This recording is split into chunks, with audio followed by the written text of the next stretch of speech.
Nehru trophy ജലമേളയിൽ പങ്കെടുക്കുന്ന 22 ചുണ്ടൻ വള്ളങ്ങളിൽ 13 upper കുട്ടനാട്ടിലെ വീയപുരം ചെറുതന പഞ്ചായത്തുകളിൽ നിന്നാണ്. എന്നാൽ ഈ മേഖലയിൽ നിന്ന് ഒരു ബോട്ട് ക്ലബ്ബും നെഹ്റു ട്രോഫി ജലമേളയിൽ മത്സരിക്കുന്നില്ല എന്ന സങ്കടത്തിലാണ് നാട്ടുകാർ.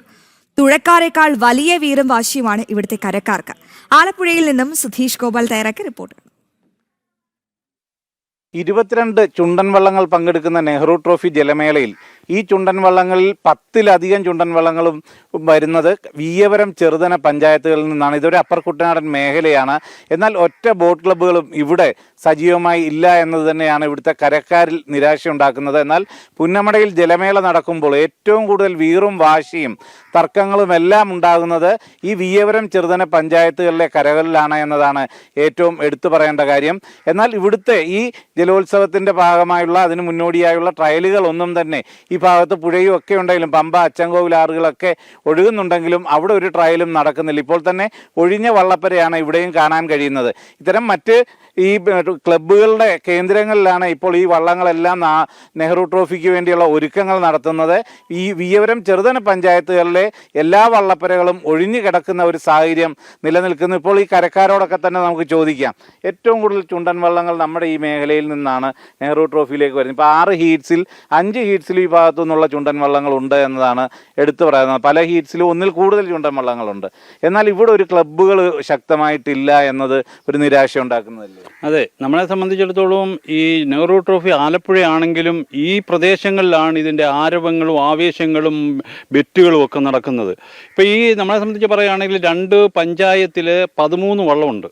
2 പഞ്ചായത്തിലായിട്ട് 13 ചുണ്ടൻ വള്ളങ്ങളുണ്ട്. പക്ഷേ ഈ 13 ചുണ്ടൻ വള്ളങ്ങളിലും ക്ലബ്ബുകളില്ല, കരയില്ല. അതിന് ക്ലബ്ബുകൾ ഇല്ലാത്തതിൻ്റെ കാരണം കഴിഞ്ഞ പ്രാവശ്യം കാരിച്ചാൽ കരക്കാർ ഒരു ക്ലബ്ബ് ഉണ്ടാക്കാനുള്ള ഒരു പരിശ്രമം ഉണ്ടാക്കി. പക്ഷേ അവർക്ക് തുടർന്ന് അത് കൊണ്ടുപോകാൻ പറ്റുന്നില്ല. കാരണം കോടികളുടെ ചിലവ് വരുന്നത് കൊണ്ട് അവർക്ക് താങ്ങാൻ പറ്റുന്നില്ല. അപ്പോൾ ആ ഒരു സ്ഥിതിവിശേഷം, പിന്നെ ഒരു ക്ലബ്ബ് ഉണ്ടാക്കണമെങ്കിൽ ആ കരയിൽ നിന്ന് മാത്രം എടുത്തുകൊണ്ടാണ് ഈ ക്ലബ്ബ് ഉണ്ടാക്കാൻ പറ്റത്തുള്ളൂ. പുറത്തുനിന്ന് ഒരാളിനെ വിളിച്ചാൽ അവരെ നിലനിർത്തി കൊണ്ടുപോകാനൊക്കത്തില്ല. 2500-3000 രൂപ ഒരാൾക്ക് കൊടുത്തു വേണം ഒരു ദിവസത്തേക്ക് ഒരു ക്ലബ്ബിൽ തുഴയാനായിട്ട് പരിശീലിപ്പിക്കാനായിട്ട് കൊണ്ടുവരേണ്ടത്. അപ്പോൾ സാമ്പത്തിക ബാധ്യതയാണ് ഇന്ന് ഏറ്റവും കൂടുതൽ. പിന്നെ ഇപ്രാവശ്യം എടുത്തു പറയത്തക്കണം ആനാരിക്കാർ മാത്രമേ ഉള്ളൂ കരക്കാർ തുഴയുന്ന വള്ളം എന്ന് പറയുന്നത്. പിന്നെ ഒരു ക്ലബിനെ നിയന്ത്രിച്ച് കൊണ്ടുപോകണമെന്ന് പറഞ്ഞാൽ വലിയ ഭാരിച്ച ചുമതലയാണ്. 1.5 കോടി 2 കോടി രൂപ വേണം ഒരു ചുണ്ടൻ വള്ളം നെഹ്റു ട്രോഫിക്ക് പങ്കെടുപ്പിച്ച് മത്സരിപ്പിക്കാനായിട്ട്. പക്ഷേ ആ മത്സരത്തിൽ നെഹ്റു ട്രോഫി കഴിഞ്ഞാൽ പിന്നെ ആ ക്ലബ്ബ് പോയി. പിന്നെ വീണ്ടും ഒരു ടീമിനെ മത്സരിപ്പിച്ച് കൊണ്ടുവരണമെങ്കിൽ വീണ്ടും എക്സ്പെൻസ് കൂടുകയാണ് ചെയ്യുന്നത്. ഇവിടുത്തെ സംബന്ധിച്ച് പറയുവാണെങ്കിൽ ഈ വള്ളങ്ങളെല്ലാം കൊടുത്താൽ ഒരു ഓണത്തിന് തിരുവോണം ഉണ്ടില്ലെങ്കിൽ പോലും ഒരു ക്ലബിനെ കൊണ്ടുവന്നാൽ അവൻ്റെ മുഴുവൻ സാധനങ്ങളും വിറ്റാണേലും ക്ലബ്ബുകാർക്ക് കൊടുക്കുന്നത്. ഇവിടുത്തെ ആവേശം അതാണ്. ചുണ്ടൻ ജയിക്കണം, അതാത് കരയിലെ ചുണ്ടൻ ജയിക്കണം. നമുക്കറിയാം ഈ മത്സരിച്ച് വരുമ്പോൾ ഓരോ കരയിലും പെണ്ണുങ്ങൾ ഉൾപ്പെടെയാണ് ആറ്റിലിറങ്ങി സപ്പോർട്ട് കൊടുക്കുന്നത്. എനിക്ക് ഓർമ്മയുണ്ട്, നേരത്തെയൊക്കെ നെഹ്റു ട്രോഫി ജലമേള നടക്കുമ്പം കാരിച്ചാൽ പാലത്തെ പോലീസ് വന്ന് നിൽക്കും പായിപ്പാടും കാരിച്ചാലുമായിട്ടുള്ള തർക്കം മുറുകാതിരിക്കാൻ വേണ്ടി. ആ രീതിയിൽ ഇപ്പോഴും ഈ കരക്കാർ തമ്മിലുള്ള വാശി ഇപ്പോഴും ശക്തമാണ്. ഉണ്ട്. വള്ളംകളി വരുമ്പോൾ രാഷ്ട്രീയമില്ല, ജാതിയില്ല, മതമില്ല. അവൻ്റെ കര ആ ഒരൊറ്റ കൺസെപ്റ്റിലാണ് അവർ പോകുന്നത്. ഇപ്പോഴും ഇവിടെ പ്രാക്ടീസോ ഒന്നും തന്നെ നടക്കുന്നില്ല. ഇത്തരത്തിൽ എല്ലാ വള്ളങ്ങളും മറ്റ് ആൾക്കാർ ക്ലബ്ബുകാർ കൊണ്ടുപോയി അവർ തുഴയുന്നു. ആ ഒരു അവസ്ഥ മുൻപൊക്കെ ഈ ക്ലബ്ബുകൾ ഇവിടെ വന്ന് വള്ളം നമ്മളോട് ചോദിച്ച് വാങ്ങുന്ന നമ്മുടെ കരയുടെ ഒരു ചുണ്ടൻ എന്ന നിലയിൽ തന്നെ മത്സരിക്കുന്ന അവസ്ഥയുണ്ടായിരുന്നു. അത് മാറിയതിൽ നിരാശയുണ്ടോ? തീർച്ചയായിട്ടും. എനിക്ക് തോന്നുന്നു 2018 ഏറ്റവും അവസാനം ആനാരിക്കര വില്ലേജ് കൈനഗിരിയുടെ കയ്യിൽ നിന്നും 1 ലക്ഷം രൂപ ഇങ്ങോട്ട് വാങ്ങിയിട്ട് വള്ളം കൊടുത്തൊരവസ്ഥ ലാസ്റ്റ് ആ വർഷമാണ് ഉണ്ടായത്. അതിനുശേഷം നമ്മൾ അങ്ങോട്ട് പൈസ കൊടുത്തു. ആനാരിയുടെ കാര്യം പറയുകയാണെങ്കിൽ ഞങ്ങൾ കഴിഞ്ഞ 2 വർഷങ്ങൾക്ക് മുമ്പുള്ള 2 കൊല്ലവും നെഹ്റു ട്രോഫിക്ക് 23 ലക്ഷവും 15 ലക്ഷം മുടക്കി ഞങ്ങൾ തന്നെ കരുവാറ്റയിൽ ഒരു ക്യാമ്പ് ഇട്ട് കളിക്കുകയൊക്കെ ചെയ്തു. പക്ഷേ അത് വിജയത്തിലെത്തിക്കാൻ സാധിക്കുന്നില്ല. കാരണം ചേട്ടൻ പറഞ്ഞതുപോലെ 50 ലക്ഷം മുതൽ 1 കോടി രൂപ മുടക്കി നമ്മൾ വള്ളം പണിഞ്ഞിട്ട് വീണ്ടും 1 കോടി രൂപ വള്ളം കളിക്കാൻ വേണ്ടി ഒരു ക്ലബിന് കൊടുക്കുമ്പോൾ ആ ഭാരിച്ച നമുക്ക് ഒരു വർഷം ആ ഭാരിച്ച ചിലവ് താങ്ങാൻ നമ്മുടെ ഒരു ചെറിയ കരയ്ക്ക് സാധിക്കത്തില്ല.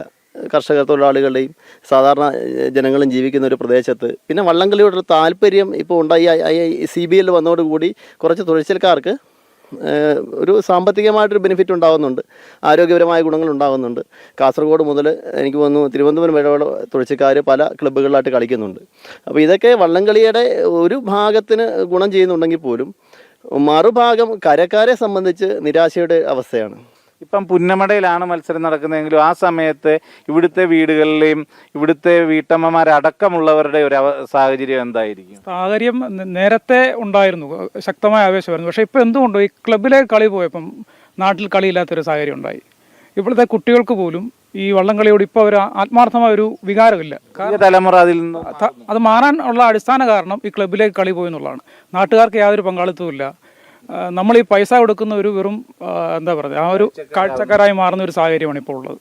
അതുതന്നെയാണ് യഥാർത്ഥ കരകളിൽ നിന്നും ഈ ഓരോ ചുണ്ടൻ വള്ളവും, അതും വലിയ രീതിയിൽ സാമ്പത്തികം ഇറക്കി പണിത് കഴിപ്പിച്ച് വീറും വാശിയോടെ നിൽക്കുന്ന കരക്കാരിൽ നിന്നും ഈ ചുണ്ടൻ വള്ളംകളി അകന്നു പോകുന്നു, ഇല്ലെങ്കിൽ അവർക്കുള്ള പ്രാതിനിധ്യം കുറയുന്നു എന്ന ആക്ഷേപമാണ് പലരും ഉന്നയിക്കുന്നത്. പുന്നമടയിൽ മത്സരം നടക്കുമ്പോൾ അതേ ആവേശം പഴയ തലമുറക്കാർക്ക് ഇല്ല, പ്രായമായവർക്കെല്ലാം തന്നെ ഉണ്ടെന്നാൽ പുതുതലമുറ ഇതിൽ നിന്നും ഒഴിഞ്ഞു പോകുന്നു എന്ന ഒരു ഖേദം കൂടിയാണ് ഓരോ ഈ വള്ളംകളി പ്രേമികളും പ്രകടിപ്പിക്കുന്നത്. ക്യാമറാമാൻ അനൂപിനൊപ്പം സുധീഷ് ഗോപാൽ, ജനം, ആലപ്പുഴ.